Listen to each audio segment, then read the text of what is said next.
Alright, and finally for these intros, this footage is from the Bolder Boulder. We went and ran a 10K in Boulder called the Bolder Boulder, and it's a really big deal. Like, I think they said somewhere 100,000 people were going to do the race. It's a big race, tons of people. So it's 6.28 miles running through Boulder, which is absolutely gorgeous. However, it's a very high altitude and there's lots of hills. So it's a difficult 10K. It was my first 10K, actually Jeremy's first 10K as well. And so it was a lot of fun. I'm glad I did it. The weather was a little iffy at first. It looked really scary, but it ended up being okay. It drizzled on us a little bit, which was fine. But the best part, which you'll see in the clips, is that everyone, it goes through the neighborhoods of Boulder.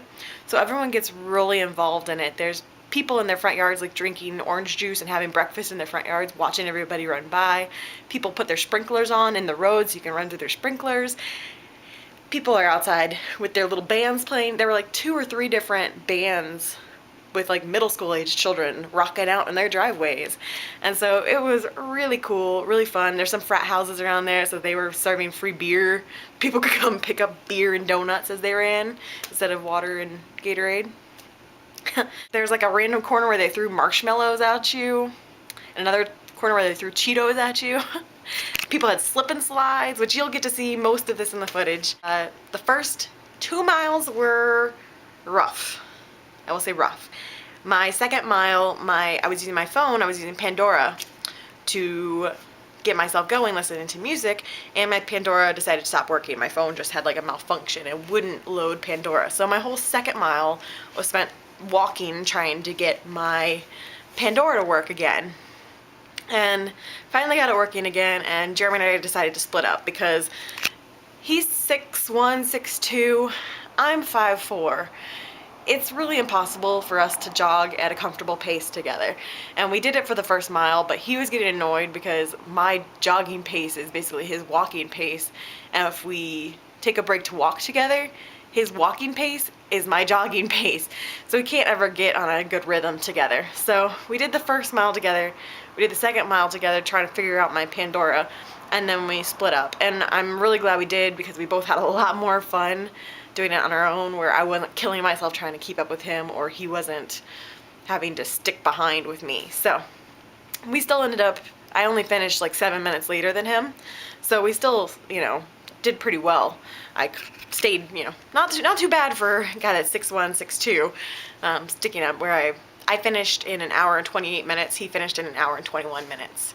So I'm gonna get my times and kind of scatter this footage throughout, see if there's anything else I want to talk about.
my first officially timed race. We actually had the time chips on our shoes, and so I get a breakdown of each mile I did. First one I've done because all the rest have been fun runs. So the really cool thing was too, if you texted Verizon with your bib number, they automatically sent you your time. So right after the race, I could see my time. So this was my breakdown. The first mile was 13:31. Second mile was 15:09. Sat there walking the whole thing trying to fix my Pandora. Third mile was 14:32. Fourth mile was 14:26. I started feeling really good on the fourth mile. Fifth mile, 13:37. Like I said, started feeling really good. Mile 6, 14:35. It's a cruel, cruel thing, but they put a huge hill at the end of mile 6. So yeah, I walked pretty much the whole thing until we ran into the stadium at the end of the footage you're gonna see. Yeah, big hill right at the end. Not cool. And so my official finish time was 1:28:50. Not too bad for my first 10K, people. I jogged quite a bit. I was very proud of myself. And like I said, mile 1, mile 2 were really hard, but mile 3, 4, and 5, I felt really good. So, pretty impressed with myself.